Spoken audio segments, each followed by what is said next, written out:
योग योग योगेश्वराय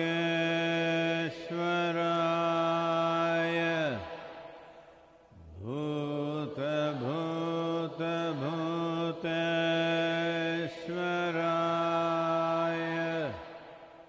काल काल कालेश्वराय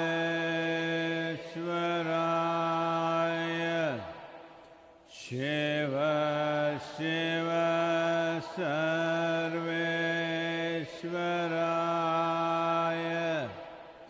शंभो शंभो महादेवाय।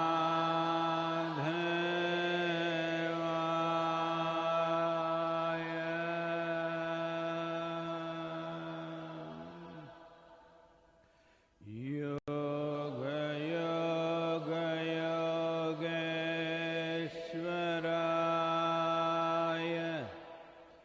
भूत भूत भूतेश्वराय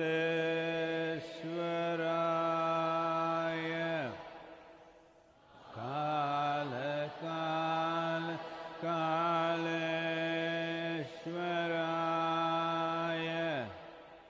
शिव शिव सर्वेश्वराय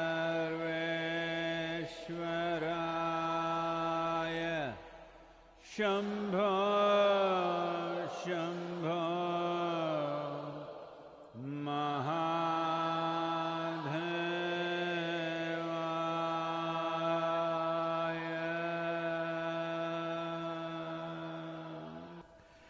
योग योग योगेश्वराय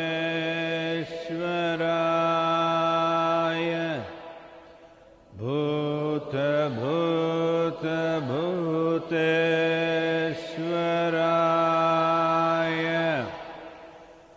काल काल कालेश्वराय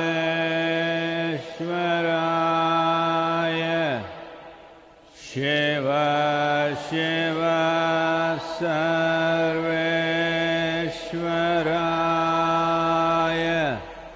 शंभो शंभो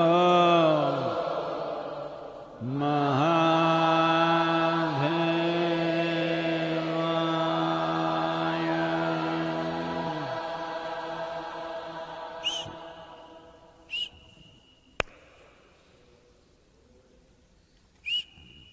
Please.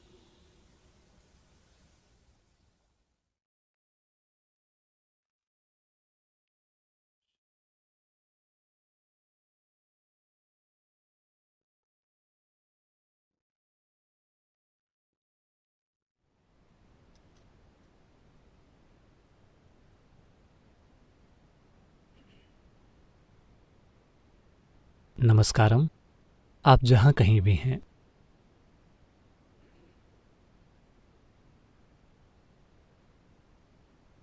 तो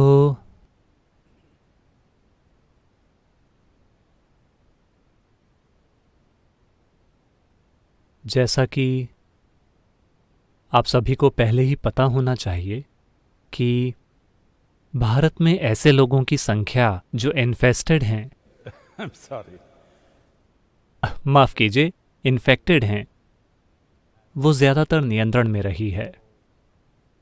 हमारे पास जितनी आबादी है उसे देखते हुए 735 ज़्यादा बुरी संख्या नहीं है, लेकिन इस संख्या में शायद थोड़ी कमी है, क्योंकि पक्के मामले का मतलब है कि वे जांच कराने गए थे लगभग 1 हफ्ते पहले, तो केस पक्का होने में 6 से 7 दिन लगते हैं। तो संख्या उससे थोड़ी ज़्यादा हो सकती है, लेकिन कई दूसरे देशों के मुकाबले ये काफ़ी हद तक नियंत्रण में है। मेरे ख्याल से हमने लॉकडाउन ठीक समय पर किया। इसके बड़े पैमाने पर आबादी में फैलने से पहले अभी भी जहाँ भी ये पक्के मामले हैं, हम ये पता लगा पाए कि वे कहाँ से आए थे। उनमें से ज़्यादातर लोग विदेशों से सफ़र करके लौटे थे, लेकिन कई दूसरे देशों में दुर्भाग्य से ये काबू के बाहर जा रहा है। यहाँ तक कि यूनाइटेड किंगडम के प्रधानमंत्री को भी कोरोना वायरस का इन्फेक्शन कंफर्म हो गया है। प्रिंस चार्ल्स को भी ये इन्फेक्शन है। तो ये पूरे द्वीप में फैल रहा है। न्यूयॉर्क शहर में 10,000 से ज़्यादा लोग इन्फेक्टेड हैं। तो अमेरिका में मेरे विचार से वहाँ आंशिक लॉकडाउन है। उनके पास बड़ी जगह होने का फ़ायदा है जो शायद यूके के पास ना हो। स्पेन में 2,300 से ज़्यादा मौतें हुई हैं। इटली में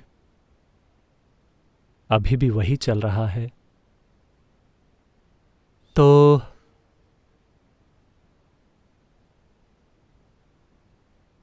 परिस्थिति ऐसी ही है, लेकिन हम ये भी जानते हैं कि बहुत से लोग ठीक हो जाएंगे। लेकिन समस्या ये होगी कि किसी समाज या देश में अगर बहुत ज़्यादा लोग इन्फेक्टेड हो जाते हैं तो किसी भी देश के लिए उनके लिए ज़रूरी मेडिकल सहायता की व्यवस्था करना असंभव होगा। उस वक्त लोग बड़ी संख्या में मरने लगेंगे। तो इस लॉकडाउन के ज़रिए हम यही रोकने की कोशिश कर रहे हैं। और भारत में रणनीतियां हैं कि अगर वे राज्य के भीतर इसे रिलैक्स कर देते हैं तो भी राज्यों के बीच लॉकडाउन ज़्यादा लंबे समय तक चलेगा। शायद इसलिए क्योंकि वे अभी चल रही इन्फेक्शन की चेन को तोड़ना चाहते हैं। अगर किसी शहर में लोगों की एक बड़ी संख्या इन्फेक्टेड है तो उसके बाद इसे दूसरों को छूने से रोकना बहुत मुश्किल है। कुछ दुखद घटनाएं हुई हैं, जहां कल अटलांटा में एक स्वास्थ्यकर्मी, मेरे ख्याल से एक 42 साल की महिला, वो अस्पताल में काम कर रही थीं और वो घर गईं और वो मर गईं। उनके पास 4 साल का बच्चा था, कोई दूसरा घर में नहीं था और वो बस कोरोना से मर गईं। तो इस तरह की दुखद कहानियां आ रही हैं। तो मैं चाहता हूं कि हर कोई, आप में से हर कोई, जिस भी तरह से आप दूसरों को बता सकें, ये पक्का कीजिए कि हर कोई शारीरिक दूरी बनाकर रखता है और आपको समस्या का कारण नहीं होना चाहिए। इस बात का आपको ख्याल रखना है। तो आप में से वो लोग जो हमेशा थोड़े से आलसी हैं, कि आपने हमेशा काम पर जाने को कोसा है, आप में से वो लोग जो थैंक गॉड इट्स फ्राइडे किस्म के लोग हैं, ये आपका समय है। मज़े कीजिए कम से कम 3 हफ्तों या 4 हफ्तों के लिए, या ये जितने दिन भी चले। बड़े पैमाने पर आर्थिक पैकेज दिए जा रहे हैं। अमेरिका और भारत दोनों में हर चीज़ पर जोर लगाया जा रहा है। ये लगभग ऐसा ही है कि हम 3 महीने तक नहीं जिए और हम फिर वापस आएंगे। ये गुलिवर के अनुभवों जैसा है, लेकिन सिर्फ 3 महीनों के लिए। तो सबसे महत्वपूर्ण चीज़ ये है कि लोग डरें नहीं और बेवकूफ़ी भरी चीज़ें न करने लगें। लोग डर कर सड़कों पर भागना न शुरू कर दें। यह बहुत महत्वपूर्ण है कि आप सभी अपना शारीरिक और मानसिक संतुलन कायम रखें। ये एक अच्छा समय है खुद को ठीक करने का।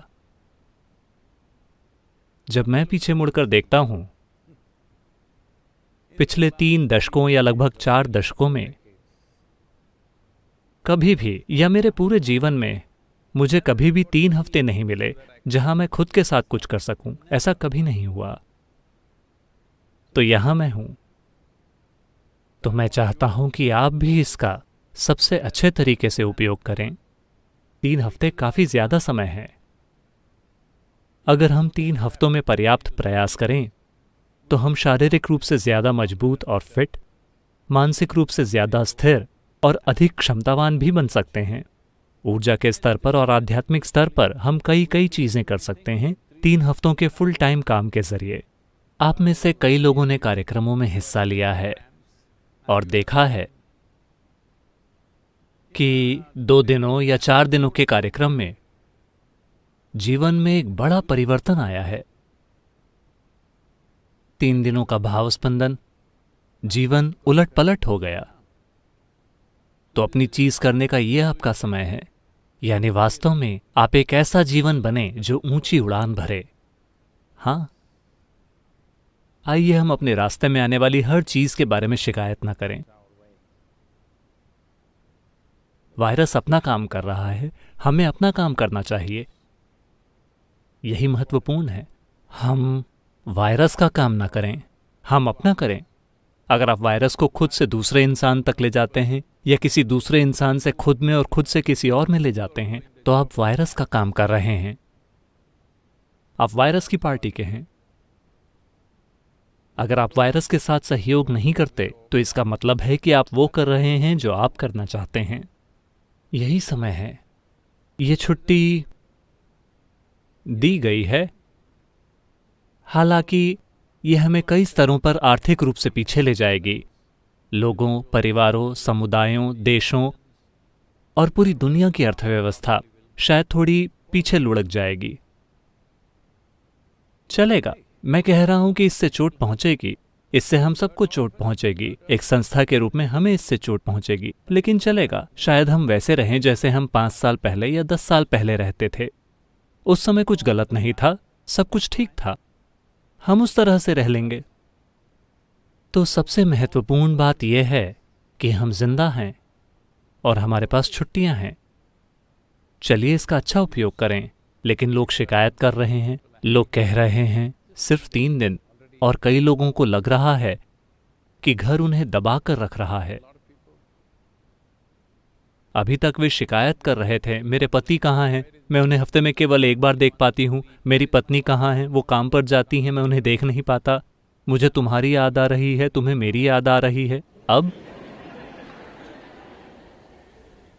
हमें ऑफिस की याद आ रही है।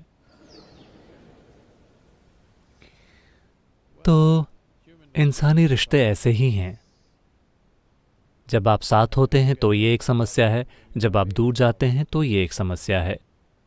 जब वे दूर होते हैं तो केवल एक ही समस्या होती है कि आपको उनकी याद आती है। जब आप एक साथ होते हैं तो कई सारी समस्याएं होती हैं। ऐसा हुआ एक समय, शंकरन पिल्लई एक वीकेंड गोल्फ खिलाड़ी थे, यानी वो हर वीकेंड पर गोल्फ खेलते थे। तो एक शनिवार की सुबह वो अपने जूते पहन रहे थे। उनकी पत्नी वहां आई और वो थोड़ी भावुक थीं। उन्होंने कहा, आप हर वीकेंड पर गोल्फ खेलने के लिए चले जाते हैं, आप मुझसे प्यार नहीं करते, मुझसे ज्यादा आप इस गोल्फ के खेल से प्यार करते हैं। शंकरन पिल्लई ने लेस को कसा और फिर कहा, देखो लक्ष्मी, ये सच है कि मुझे तुमसे ज्यादा प्यार गोल्फ के खेल से है, लेकिन मैं तुम्हें यह भी बता दूं कि मैं तुम्हें क्रिकेट, टेनिस और फुटबॉल तीनों से ज्यादा प्यार करता हूं।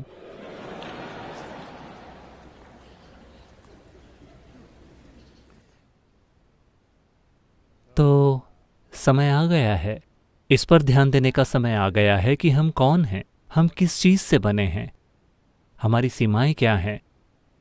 ये इसे ठीक करने का समय है। तो ये इसके लिए एक अच्छा समय है। हम खुद को मूर्ख न बनाएं। अरे, आपने जो अजीबोगरीब विचार रोमांटिक उपन्यास, फिल्मों वगैरह से उठाए हैं, अब समय आ गया है कि हम इस पर ध्यान दें कि हम कौन हैं। हमारे पास समस्याएं हैं। अगर हमारे पास समस्याएं हैं तो हमें उनका सामना करना होगा। हमें लगता है कि कोई और व्यक्ति समस्या है। नहीं नहीं, इंसानों के रूप में हमारे पास समस्याएं हैं, उनका सामना करने का समय आ गया है। ये बहुत बहुत महत्वपूर्ण है। अगर आप इसे हर दिन दौड़ते भागते सारा काम करते हुए कर पाए होते तो ये शानदार होता, लेकिन अगर आप वो नहीं कर पाए तो ये एक ऐसा समय है जब आप अकेले बैठे हैं। आपको जो भी समस्याएं हो रही हैं, जाहिर है कि वो आपकी ही हैं। बॉस आसपास नहीं है, आप उन्हें दोष नहीं दे सकते। ट्रैफिक अब खराब नहीं है, आप वहां हैं ही नहीं। आप अपने पागलपन का दोष ट्रैफिक पर नहीं डाल सकते। आपको समय पर ऑफिस नहीं पहुंचना है तो आप उस पर भी दोष नहीं डाल सकते। आप घर पर बैठे हैं और पागल हो रहे हैं, जाहिर है कि ये आप ही हैं। यही समय है इसे ठीक करने का।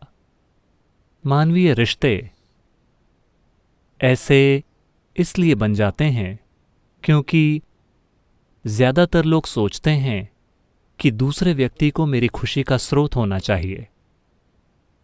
नहीं, ये देखना आपका काम है कि आप खुशी का स्रोत हैं, दूसरे व्यक्ति के लिए खुशी का स्रोत। हर कोई हमेशा उस अद्भुत व्यक्ति से मिलना चाहता है जिसका अस्तित्व ही नहीं है। दरअसल मेरे पास जीवन का काफी अनुभव है, मैं आपको बता रहा हूं, ऐसे व्यक्ति का अस्तित्व नहीं है। क्योंकि अगर आजकल हर कोई, कम से कम भारत में, लोगों के विचार में सबसे सुंदर और अद्भुत इंसान हैं कृष्ण। वे नाचते हैं, गाते हैं, प्यार करते हैं और वो शानदार हैं, ठीक है। लेकिन उनकी पत्नियां अपने समय में लगातार शिकायतें करती रहती थीं। तो यहां तक कि उनकी पत्नियां भी शिकायत कर रही थीं, क्योंकि आपको हमेशा लगता है कि किसी और को अद्भुत होना चाहिए। समय आ गया है, ये 3 हफ्तों का समय पर्याप्त समय है कि आप वो अद्भुत व्यक्ति बन जाएं जिससे आप मिलना चाहते हैं। आप वो शानदार व्यक्ति बन जाएं जिसके जैसा बनने की आप सभी से उम्मीद कर रहे हैं। यह आपका मौका है। अगर आप वो शानदार व्यक्ति बन जाते हैं तो बाकी लोग भी इसका आनंद ले सकते हैं, लेकिन सबसे बढ़कर आप इसका आनंद लेते हैं। ये सबसे अहम बात है। अगर आप यहाँ बैठते हैं, अगर आप एक शानदार इंसान हैं तो आप इसका मजा लेते हैं। हाँ, दूसरे भी इसका मजा ले सकते हैं, ये शानदार है। लेकिन अगर वो आसपास नहीं है तो आप खुद एक शानदार इंसान के साथ होने का मजा लेते हैं। आप हमेशा एक शानदार इंसान की कंपनी में हैं। इतना तो हर किसी को करना ही चाहिए। और अब इस वायरस ने आपको घर पर 3 हफ्तों की संभावना दी है। इसे करने का ये अच्छा समय है। आप में से कुछ लोग आश्रम में हैं, बाकी घर पर हैं। इसे करने का ये अच्छा समय है, बहुत अच्छा समय। चलिए इसका उपयोग करें। सवाल? सद्गुरु, पहला सवाल श्री एस उपाध्याय ने पूछा है। नमस्कारम सद्गुरु। ध्यानलिंग के बारे में बात करते समय आपने कहा था कि आप इस तक कहीं से भी पहुंच बना सकते हैं। पिछले कुछ महीनों से मुझे 24 घंटे आपकी लाइव प्रेजेंस अनुभव करने की तीव्र इच्छा है। मैं चाहे दुनिया में कहीं भी रहूं। क्या आप इसे संभव बनाने के लिए मुझे कोई साधना दे सकते हैं? लाइव की आपकी समझ क्या है? आप चाहते हैं कि मैं हर समय इंटरनेट पर रहूं? क्योंकि आजकल लाइव का मतलब ये नहीं है कि मैं जिंदा हूं। लाइव का मतलब है कि मैं ऑनलाइन हूं। तो चलिए इसे समझते हैं।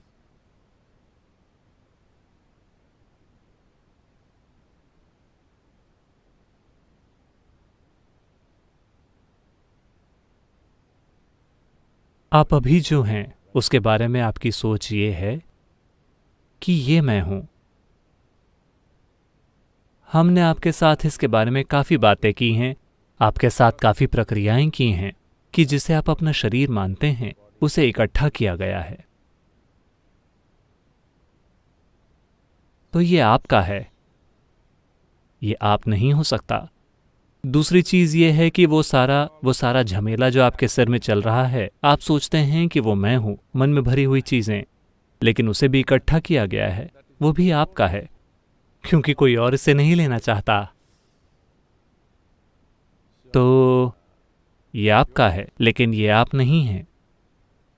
तो आप जिसे मानते हैं या जिसे आप मैं के रूप में नहीं जानते, लेकिन आप जानते हैं कि आपका अस्तित्व है, लेकिन आप ये नहीं जानते कि आपके अस्तित्व की प्रकृति क्या है। तो आध्यात्मिक प्रक्रिया का पूरा उद्देश्य और जो उपकरण स्थापित किए गए हैं वो लोगों के जीवन में इस अनुभव को लाने के लिए हैं। सभी साधन, चाहे वो ध्यानलिंग हो या योगेश्वर हो या मैं खुद, ये एक उपकरण है, ये कोई व्यक्ति नहीं है। उपकरण यह है कि उनके आसपास भौतिक से परे कुछ हो रहा है। हमेशा भौतिकता का आधार है एक तय सीमा रेखा। तय सीमा रेखा के बिना भौतिक प्रकृति नहीं हो सकती। तो जब भौतिकता से परे कुछ हो रहा हो तो सीमा जैसी कोई चीज़ नहीं होती, यहाँ और वहाँ जैसी कोई चीज़ नहीं होती। भौतिक केवल या यहाँ हो सकता है या वहाँ। वह जो भौतिक नहीं है वो न तो यहाँ है और न ही वहाँ, या वो यहाँ भी है और वहाँ भी। सुनने में ये आपको थोड़ा पहुंच से बाहर लग सकता है, लेकिन आमतौर पर ज़्यादातर इंसानों के लिए, मैं कहूँगा कि 90% से अधिक इंसानों के लिए, वे किसी चीज़ पर पूरा ध्यान सिर्फ तभी दे सकते हैं जब वे भावनात्मक रूप से उससे जुड़े हों।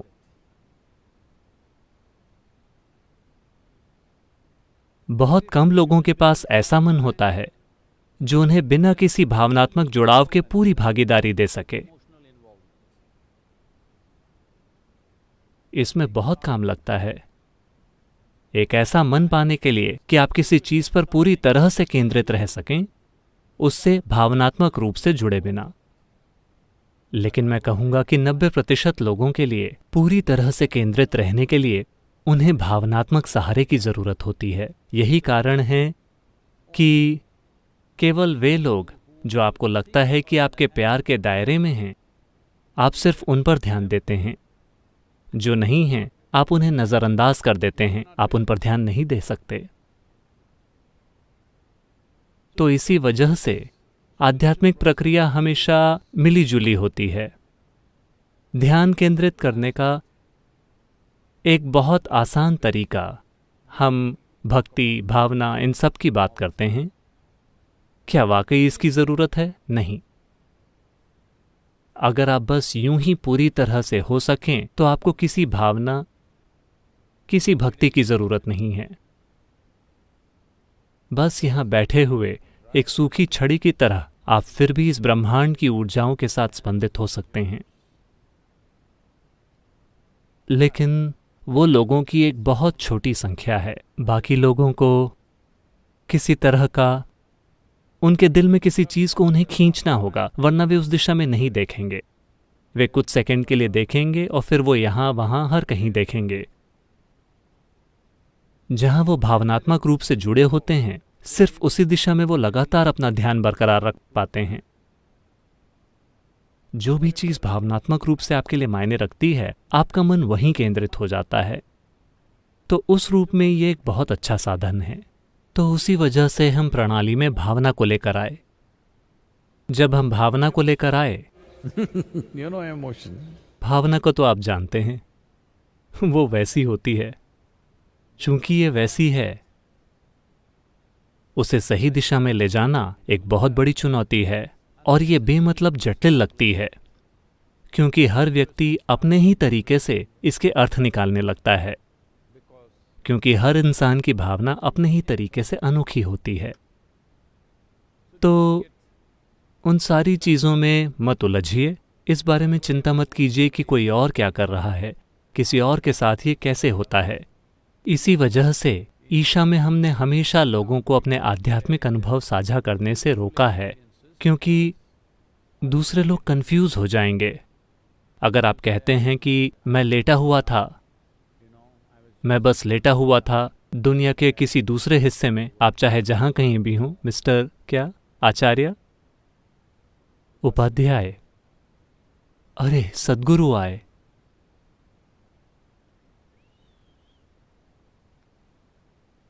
और मेरे लिए इतनी सारी मुसीबत, क्योंकि अब हर तरह के लोग कहने लगेंगे कि सद्गुरु ने आकर ये किया, सद्गुरु ने आकर वो किया। आमतौर पर ये अच्छी चीजों से शुरू होता है,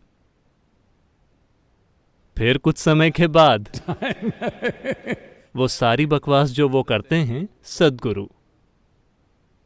अभी ऐसा भगवान के साथ हो रहा है। सौभाग्य से वो यहाँ नहीं है। आप उन्हें किसी भी चीज का दोष दे सकते हैं, लेकिन आप उन तक पहुंच नहीं सकते, तो कम से कम आप उन्हें सजा नहीं दे सकते। तो ये ठीक है।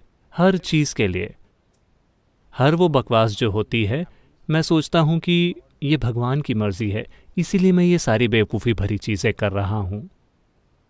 अब जब ये चीज़ मेरे जैसे किसी जीवित इंसान पर केंद्रित हो जाती है, तो बहुत ज़्यादा मुसीबत। तो आप जहां कहीं भी हैं, क्या हम वहां मौजूदगी उपलब्ध करा सकते हैं? बेशक, वरना क्या मतलब है? फिर तो ये बस आध्यात्म की बातें करना बनकर रह जाएगा। आध्यात्म की बातें सबसे अच्छे स्तर पर प्रेरणा हो सकती हैं और सबसे बुरे स्तर पर मनोरंजन हो सकती हैं। ये बस यही हो सकती हैं। इसके बारे में बातें करना, बातें करना, बातें करना। शुरुआत में प्रेरणा की जरूरत होती है, लेकिन अगर आपको जीवन भर प्रेरणा की जरूरत पड़ रही है तो आपका कुछ नहीं किया जा सकता। प्रेरणा ये इग्निशन की तरह है। इंजन स्टार्ट हो जाता है। इंजन स्टार्ट होने के बाद अगर आप इग्निशन दबाते हैं तो बुरी आवाजें आती हैं। लोगों के साथ भी यही होगा। एक बार उन्हें पर्याप्त प्रेरणा मिल गई, फिर उन्हें प्रेरणा देते रहने की कोई जरूरत नहीं है। वे कट्टर बन जाएंगे। अगर आप लगातार लोगों को प्रेरणा देते रहते हैं तो वे सनकी बन जाएंगे, जो दुनिया में सबसे ज्यादा बेतुकी और भयंकर चीजें करेंगे। बहुत ज्यादा प्रेरणा। प्रेरणा इग्निशन की तरह है, किसी व्यक्ति को स्टार्ट करने के लिए थोड़ा सा धक्का। इसके बाद इसका कोई काम नहीं है। उसके बाद उनके पास ऐसी प्रक्रियाएं और तरीके होने चाहिए जिससे वे संपर्क स्थापित कर सकें। सबसे बढ़कर कैसे भी किसी न किसी तरीके से भागीदारी होनी चाहिए। तो हम एक प्राण प्रतिष्ठित आकार के बारे में बात कर रहे हैं, जैसे ध्यान लिंग, या मैं या आप। जब हमने आपको दीक्षा दी, मैंने इसके बारे में बात की है, लेकिन ज्यादातर हमने इसके बारे में बात करने से परहेज किया है। हम अभी भी शांभवी को दीक्षा कह रहे हैं। ये वास्तव में दीक्षा नहीं है, क्योंकि कुछ भी दिया नहीं जाता है। ये एक तरह की प्राण प्रतिष्ठा है। आपको बस रोज अपना अभ्यास करना है। ये शक्ति चलन क्रिया या शून्य ध्यान की तरह नहीं है जिसमें एक विशेष प्रक्रिया हो। यहां आप बस इतना कर रहे हैं जैसे आप, ये मंदिर में झाड़ू लगाने जैसा है। लोग हर दिन ध्यानलिंग मंदिर में झाड़ू लगा रहे हैं। वे ध्यानलिंग को रिचार्ज या कुछ और नहीं कर रहे। कोई अनुष्ठान नहीं, कोई प्रक्रियाएं नहीं, बस मंदिर में झाड़ू लगाना, उसे साफ रखना। आप शांभवी के साथ भी बस इतना ही कर रहे हैं। आप खुद को बढ़ावा देने के लिए कुछ भी नहीं कर रहे, बस इसे साफ रखना, क्योंकि ये प्राण प्रतिष्ठित है। अगर आप इसे साफ नहीं रखते, मान लीजिए कि आप अपने खिड़की के शीशों को साफ नहीं करते, अचानक ऐसा लगता है कि सूरज भी ठीक से चमक नहीं रहा है। यहां तक कि सूरज भी ठीक से नहीं चमक रहा, क्योंकि आपकी खिड़की के शीशे साफ नहीं हैं, या आपको मोतियाबिंद है, अचानक सूरज भी चमकीला नहीं लगता। यह आसानी से हो सकता है। तो आपको बस इतना करना है कि इसे साफ रखें। सद्गुरु, मैं महीने में एक बार अपनी साधना करता हूं, माफ कीजिए, दिन में एक बार। मैं बस थोड़ा निर्दयी बन रहा हूं, बस यूं ही, ये छुट्टी का दिन है।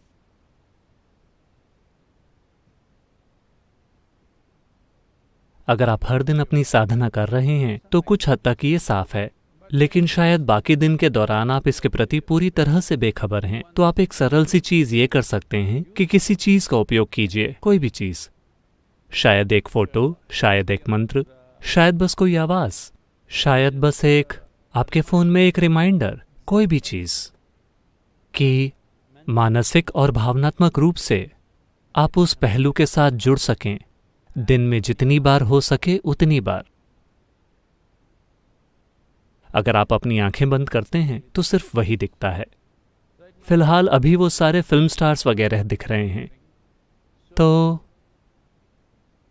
इसलिए आप इसे महसूस नहीं कर पा रहे। ऐसा नहीं है कि ये मौजूद नहीं है। जब आप अपनी साधना करते हैं आप इसे महसूस करते हैं। दिन के दौरान आप इसे महसूस नहीं करते, क्योंकि आप दूसरी चीजों को नाचने देते हैं। आइटम नंबर्स हो रहे हैं। तो आप कुछ भी कीजिए, जिसका चाहे उसका उपयोग कीजिए। शायद फोन में एक रिमाइंडर, शायद एक फोटो जिसे आप देख सकें, या फोन का स्क्रीन, आप स्क्रीन सेवर के रूप में कोई चीज डाल दें, या कोई मंत्र, आप खुद मंत्र का जाप कीजिए या बस उसे सुनिए, कुछ भी कीजिए। हम बस इतना करने की कोशिश कर रहे हैं कि मानसिक और भावनात्मक रूप से आप एक ही दिशा में केंद्रित हैं। अगर आप इतना करते हैं तो मौजूदगी बहुत मजबूत होगी। अभी भी ये मौजूद है, लेकिन मोतियाबिंद के साथ आप कैसे देख सकते हैं? आप बस मोतियाबिंद को दूर करने की कोशिश कर रहे हैं। जीवन के किसी भी ऐसे आयाम को अनुभव करना बिल्कुल संभव है जो भौतिक प्रकृति के द्वारा सीमित नहीं है। उसे महसूस करने और अनुभव करने और जानने में आपको कोई दिक्कत नहीं है। दूरी कोई समस्या नहीं है। अभौतिक आयाम के लिए दूरी जैसा कुछ नहीं होता। दूरी भौतिकता की एक अभिव्यक्ति है। अगर 1 इंच मौजूद है तो 1 मील भी है। अगर 1 मील है तो 10,000 मील भी हैं। ये ऐसा ही है। 1 इंच से 1 प्रकाश वर्ष तक दूरी मौजूद है, सिर्फ भौतिक चीज़ों के कारण। अगर भौतिकता न हो तो दूरी के कोई मायने नहीं हैं। ये कोई भौतिक आयाम नहीं है। तो इसे महसूस करना, इसे जानना, इसे अनुभव करना एक चुनौती नहीं होगा। अगर उस दिशा में थोड़ा ध्यान केंद्रित हो तो अपने खुद के साधन बनाएं कि कैसे खुद को याद दिलाएं। हर कुछ मिनटों में या घंटे में एक बार, या आपको जैसा पसंद हो, ये हो जाएगा।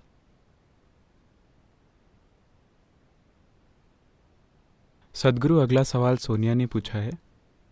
नमस्कारम गुरुजी, मैं बर्लिन से हूँ। बाहरी आवाज़ों के कम होने के साथ भीतर का शोर बहुत ज़्यादा शोर मचाने लगा है। क्या आप भीतरी कंपन और भीतरी आवाज़ के बारे में कुछ बता सकते हैं? वो बर्लिन से? आमतौर पर लोग मुझे गुरुजी नहीं कहते, क्योंकि गुरुजी एक आदर सूचक शब्द है। ऐसी चीज़ों से मुझे बहुत शर्मिंदगी होती है। सद्गुरु एक वर्णन है, जैसे कि ऑर्थोपेडिक या ऑप्थेल्मोलॉजिस्ट या गायनिक या न्यूरोलॉजिस्ट कहना। ठीक वैसे ही सद्गुरु सिर्फ एक वर्णन है। मुझे वर्णन से कोई आपत्ति नहीं है, क्योंकि इसका मतलब है एक अशिक्षित गुरु कोई भी धर्म ग्रंथों को लेकर मुझसे बहस करने नहीं आता, क्योंकि उन्हें पता है कि वैसे भी मुझे वो सब नहीं आता। बस ये पक्का करने के लिए कि हम उन चीज़ों पर बहस करने की कोशिश में समय नहीं बिताते जिनके बारे में हमें कुछ नहीं पता और जिनके बारे में हमने कभी कोई चिंता नहीं की। लेकिन गुरुजी एक आदर सूचक शब्द है। ऐसा मेरे साथ मत कीजिए। मैंने एक खास तरीके से जीवन जिया है। कहने का मतलब मैंने इस तरह से जीवन जिया है कि मेरे आसपास के लोग हमेशा कंफ्यूज रहते हैं, ये आखिर हैं कौन? ये मेरे लिए बहुत महत्वपूर्ण है, क्योंकि अगर वो कोई निष्कर्ष निकाल लेते हैं तो उनके साथ काम करना बहुत मुश्किल होगा। कंफ्यूज होना यानी कम से कम आपको एहसास है कि आप नहीं जानते, जो अच्छा है। अगर किसी को पता चल जाता है एक बहुत गहरे अनुभव से, तो उससे मुझे कोई दिक्कत नहीं है, वो एक अलग अवस्था है। लेकिन किसी के बारे में अच्छे निष्कर्ष निकालना जरूरी नहीं है, किसी के बारे में बुरे निष्कर्ष निकालना जरूरी नहीं है। तो सभी आदर सूचक शब्द यहीं से आते हैं कि लोग किसी व्यक्ति के बारे में अच्छे निष्कर्ष निकालते हैं। मैं कौन हूं, इसका मूल्य सिर्फ तब है जब आप मुझे बस यूं ही देखें, बिना किसी निष्कर्ष के। आप देखेंगे कि आप पूरी तरह से कंफ्यूज हो जाएंगे। आपने मुझ पर पर्याप्त ध्यान नहीं दिया है, क्योंकि ज्यादातर समय आप मुझे यहां सत्संग में या इस तरह की परिस्थितियों में बैठे हुए देख रहे हैं। तो आपने मुझे अलग अलग हालातों में नहीं देखा है। अगर आप मुझे अलग अलग हालातों में देखते हैं तो आप पूरी तरह से कंफ्यूज हो जाएंगे। ये बहुत अच्छी चीज़ है। इसका मतलब है कि आप कोई निष्कर्ष नहीं निकाल पा रहे हैं, क्योंकि निष्कर्ष मौत है। निष्कर्ष यानी अब कोई संभावना नहीं बची। अगर आप मेरे बारे में कोई निष्कर्ष निकालते हैं तो अनजाने में एक साधक के रूप में आप अपने बारे में एक निष्कर्ष निकाल लेंगे, यानी कि तलाश खत्म हो गई है। जैसे ही आप निष्कर्ष निकाल लेते हैं तो तलाश कहाँ है? आपका खुद को एक साधक कहना बिल्कुल अर्थहीन है। जहां तक आंतरिकता की बात है, भीतर या भीतरी आयाम शोर भरा नहीं बन गया है। ये कभी भी शोर भरा नहीं रहा। उस इलाके में शोर जैसी कोई चीज नहीं है। बात बस इतनी है कि चूंकि आप व्यस्त नहीं हैं, इसलिए आप मन में उलझ रहे हैं। ज्यादातर लोग आमतौर पर सोचते हैं कि वे व्यस्त हैं, लेकिन अगर आप उनके जीवन को देखें तो 60% समय वे बस किसी चीज में उलझे रहते हैं। ये कुछ ऐसा है मानो जुगाली करना। कल क्या हुआ था, आप अभी भी उसे चबा रहे हैं। ये सुविधा आपके शरीर में नहीं है। गाय, बकरी, भेड़, उन सभी के पास ये सुविधा है कि वे आज खा सकते हैं और कुछ घंटों के बाद इसे वापस मुंह में लाकर जुगाली कर सकते हैं। आपको इस तरह की सुविधा आपके शरीर में नहीं दी गई थी, तो आपने अपने मन में एक बना ली है। यह एक विकास से जुड़ी समस्या है। आप 4 पैरों वाली अवस्था से बाहर आने को तैयार नहीं हैं और आप कल की बातों की आज जुगाली करना चाहते हैं। दक्षिण भारत के रहस्यवाद में और योग में हम लोगों को देखते हैं और अगर या वे आनंद ले रहे हैं या दुख पा रहे हैं सिर्फ उन चीज़ों का जो अतीत में हुई हैं। अतीत में हुई चीज़ों के कारण वे किसी चीज़ का आनंद ले रहे हैं, लेकिन अभी कुछ बिल्कुल अलग कर रहे हैं, ये समझे बिना कि वे बस पुराने फ़ायदों का आनंद ले रहे हैं और ये कभी भी खत्म हो सकता है। तो हम कहते हैं अय्यो प्रलय सादम। प्रलय सादम यानी पुराना चावल। इसका मतलब है ये पुराना भोजन है। पुराने भोजन का आनंद लेना जिसे हमने कल खाया था, ऊर्जा और ताकत के मामले में अभी भी यह हमारे शरीर में काम कर रहा है। इसी तरह हमने कल या 10 साल पहले या पिछले जन्म में क्या किया था, शायद अभी भी हमें उसका फायदा हो रहा हो, लेकिन अगर आप इसे बढ़ाने के लिए अभी कुछ नहीं कर रहे हैं तो ये खत्म हो जाएगा। पुराना खाना कुछ समय बाद सड़ जाएगा। जो बहुत शानदार था वो कुछ समय बाद बहुत गंदा बन जाएगा। दुनिया में बहुत से तथाकथित सफल लोग अपने जीवन के अलग अलग चरणों में से होकर गुजरते हैं कि वे अतीत के परिणामों और कर्मों का आनंद ले रहे होंगे और उन्हें लगता है कि सब कुछ शानदार है। वे लापरवाही से जीते हैं। एक दिन अचानक उन्हें यह झटका देता है। जरूरी नहीं है कि बाहर से, ज्यादातर ये भीतर से होता है। उनका अपना ही मानसिक ढांचा, उनका अपना ही शरीर इस तरह पलटी खाता है कि वे यकीन ही नहीं कर सकते कि उनके साथ ऐसा हुआ। ऐसा इसलिए है क्योंकि आप पुराने भोजन पर जी रहे हैं। ये महत्वपूर्ण है कि आप हर दिन ताज़ा भोजन पकाएं। ये बहुत महत्वपूर्ण है। इसी वजह से अभी का कर्म बहुत महत्वपूर्ण है। मैं चाहता हूं कि आप समझें कि आपकी आंतरिकता में कोई शोर नहीं है। आपकी आंतरिकता में कोई कंपन नहीं है। आपकी आंतरिकता में कोई आवाज़ नहीं है। ये सब आपके सिर में है। ऐसा इसलिए है क्योंकि आप पुरानी चीज़ों की जुगाली कर रहे हैं। अब अगर आप किसी काम में व्यस्त हैं तो आज आप अपने सिर में हो रही कुछ चीज़ों को भूल जाएंगे, लेकिन जैसे ही आपके हाथ में कोई काम नहीं होता फिर आप देखेंगे कि ये चलता रहेगा। तो मुझे क्या करना चाहिए? हमने आपको कई तरीके सिखाए हैं। आप इसे रोकने की कोशिश मत कीजिए क्योंकि आप इसे नहीं रोक सकते। एकमात्र तरीका यह है कि आप इससे खुद को दूर कर सकते हैं। तो खुद को दूर करने के कई तरीके हैं। अगर आप शांभवीय या शून्य कर रहे हैं तो निश्चित रूप से एक शक्तिशाली प्रक्रिया मौजूद है, वरना आप ईशा क्रिया कर सकते हैं। अगर आप इनमें से किसी भी चीज को नहीं जानते हैं अभी, तो एक आसान सी चीज ये है, आपको बस खुद पर गौर करना है और देखना है आप इस विशाल अस्तित्व में एक छोटे से प्राणी हैं। हम नहीं जानते कि ये कहाँ से शुरू होता है, कहाँ खत्म होता है। इस छोटे से मिट्टी के बॉल जैसे ग्रह पर आप यहाँ बैठकर सोचते हैं कि आप ही ब्रह्मांड का केंद्र हैं। ये एक बेवकूफ़ी भरा विचार है। सब कुछ इसी वजह से है क्योंकि आपको लगता है कि आप ब्रह्मांड का केंद्र हैं। ये बहुत बेवकूफ़ी भरा विचार है। इस बेवकूफ़ी भरे विचार से कई और बेवकूफ़ी भरे विचार आए हैं जिसे सामाजिक रूप से बुद्धिमानी माना जाता है। तो आप बस अपने विचारों को इस विशाल ब्रह्मांड के संदर्भ में देखें। अब ये वायरस आपके जीवन को चुनौती दे रहा है। अपनी नश्वरता के संदर्भ में आप जिन चीज़ों के बारे में सोचते हैं, जो चीज़ें आपको महत्वपूर्ण लगती है, उनमें से हर एक मूर्खतापूर्ण है। अगर आप देखते हैं कि आपका मन, आपके विचार, आपकी भावना पूरी तरह से बेवकूफ़ी भरे हैं, तो स्वाभाविक रूप से आप दूरी बना लेंगे। समस्या ये है कि आपको लगता है कि ये स्मार्ट है।